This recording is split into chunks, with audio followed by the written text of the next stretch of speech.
ஷர்மிளா, இந்த 2026 சட்டப்பேரவை தேர்தல் 17வது தமிழக சட்டப்பேரவைக்கான தேர்தல் சரித்திரம் படைத்திருக்கிறது. உண்மையிலேயே சரித்திரம் படைத்திருக்கிறது. வாக்குப்பதிவு சதவீதத்திலே வாக்குப்பதிவு சதவீதம் என்று பார்த்தால் இதுவரை தமிழக சட்டப்பேரவை தேர்தல் காணாத அளவுக்கு வரலாற்றில் புதியதாக இந்த முறை 85.15% என்ற மிகப்பெரிய ஒரு புதிய சாதனை உச்சத்தை எட்டியிருக்கிறது என்றுதான் கூற வேண்டும். இது ஒரு சரித்திரத்தை படைத்திருக்கிறது தமிழக தேர்தல். ஆனால் இது வாக்குப்பதிவு சதவீதம் தான் அதிகரித்திருக்கிறதே தவிர வாக்குகள் எண்ணிக்கை பெரிய அளவு அதிகரிக்கவில்லை என்பதுதான் உண்மை. தற்போது நாம் கடந்த 1952 சுதந்திர இந்தியாவில் நடைபெற்ற தேர்தல்கள் எல்லாம் பார்க்கலாம். 52 எவ்வளவு வாக்கு சதவீதம்? இந்த 3 வண்ணங்களிலே 1967 76.57%. இது 3வது உச்சம்.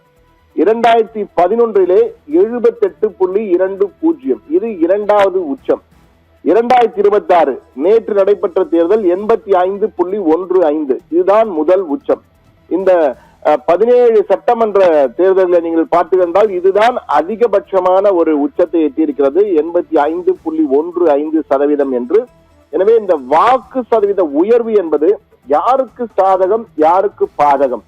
இது விஜய் அலையா என்று ஒரு பேச்சு தற்போது தமிழகத்தில் நடைபெற்ற தேர்தலை விட பட்டி தொட்டி எங்கும் தற்போது அதிகமாக பேசப்படுவது வாக்கு சதவீதம் அதிகரித்து விட்டது, விஜய் அலையா, விஜய் பவரை காட்டிவிட்டார் என்பதுதான் தற்போது பெரும் பேச்சாக இருக்கிறது.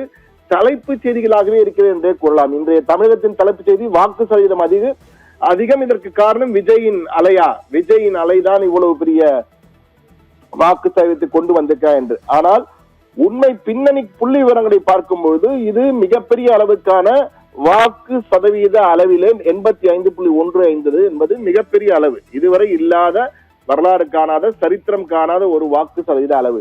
ஆனால் இதிலே மிக முக்கியமாக நாம் பார்க்க வேண்டியது அடுத்த சிறப்பு வரைகளிலே நாம் பார்க்கலாம். இதில் எவ்வளவு வாக்குகள் எந்தெந்த விதத்தை பதிவாகி இருக்கின்றன என்பதை பார்க்கலாம். நீங்கள் இது பார்க்கும்போது மிக தெளிவாக தெரியும். தமிழ்நாடும் வாக்குப்பதிவு சதவீத கணக்குகளும் இதில் நீங்கள் பார்க்கலாம். 2001 மொத்த வாக்கு எவ்வளவு, பதிவான வாக்கு எவ்வளவு, வாக்கு சதவீதம் எவ்வளவு என்பதை குறிப்பாக வித்தியாசம் எவ்வளவு. நீங்கள் கடந்த 2006, 2011, 2016, 2021 தேர்தலில் பார்த்துக்கொண்டால் வித்தியாசம் எவ்வளவு வாக்குகள், கடந்த தேர்தலுக்கும் அந்த தேர்தலுக்கான வித்தியாசம் 52 லட்சம் 2006, 2011 27 லட்சம், 2014 66 லட்சம், 2021 37 லட்சம். ஆனால் 2026 வெறும் 25 லட்சம் தான். அதாவது கடந்த 5 தேர்தல்களை பார்க்கும்போது வாக்குகள் என்று பார்த்தால் வாக்குகளிலே குறைந்த அளவுக்கு தான் வந்திருக்கிறது. சதவீத கணக்கிலே 11 கணக்கிலே பார்த்துக்கின்றால் 11.52% அதிகமாக இருக்கிறது.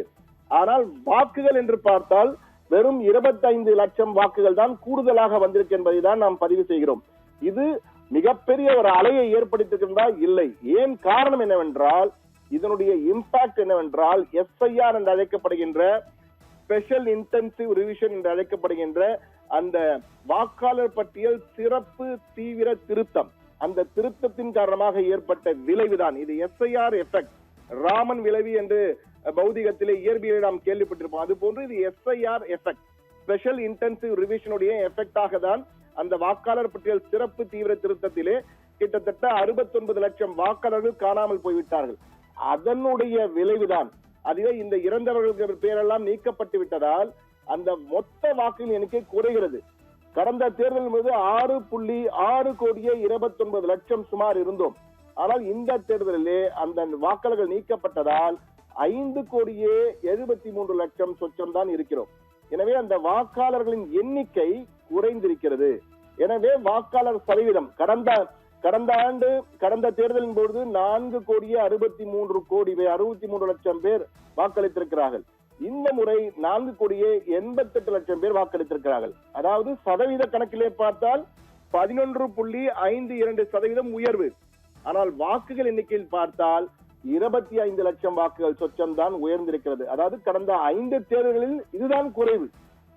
இந்த வாக்குகள் அதிகம் என்று பார்த்தால் இந்த கடந்த 5 தேர்தல்களில் இதுதான் குறைவு என்பதை மிக தெளிவாக நாம் அந்த வரைகளையே சுட்டி காட்டியிருக்கிறோம். ஆனால் இதில் மிக முக்கியமாக பார்க்க வேண்டியது தமிழ்நாட்டில் மட்டும்தான் இந்த வாக்கு சதவீதம் உயர்ந்து விட்டதா 5 மாநில தேர்தலையும் பார்ப்போம். தற்போது நடந்து முடிந்திருக்கின்ற மேற்கு வங்கத்தில் 2வது கட்டம் நடைபெற வேண்டும். ஆனால் அந்த 5 மாநில தேர்தலின் வாக்கு சதவீதத்தை தற்போது நாம் திரையிலே பார்க்கலாம். அந்த வரைகளில் பார்க்கும்போது மிக தெளிவாக தெரியும்.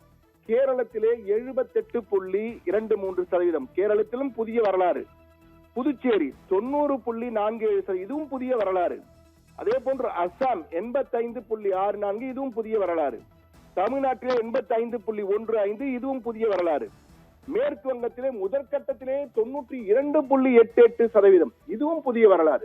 எனவே மிக தெளிவாக இது எஸ்ஐஆர் எஃபெக்ட், எஸ்ஐஆர் விளைவின் காரணமாகத்தான் இந்த வாக்கு சதவீத உயர்வு என்பது ஏற்பட்டிருக்கு என்பதுதான் மிக தெளிவாக இந்த புள்ளி விவர கணக்குகள் சொல்கின்றன.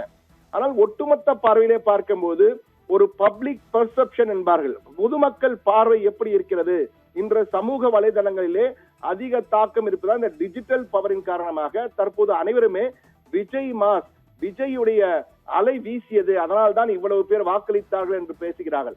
ஆனால் உண்மையிலே இந்த புள்ளி விவர கணக்கில் வைத்து பார்க்கும் பொழுது வீசியது அரசுக்கு ஆதரவான அலையா, அல்லது அரசுக்கு எதிரான அலையா, அல்லது விஜய்க்கான அலையா, அல்லது தொங்கு சட்டமன்றத்துக்கு ஏற்படுத்தக்கூடிய குழப்ப அலையா, ஆதரவு அலையா, எதிர்ப்பு அலையா, குழப்ப அலையா என்று 3 வகையான வகைகள் ஏதேனும் ஒன்றுதான் நடைபெறுவதற்கு வாய்ப்பு இருக்கிறது.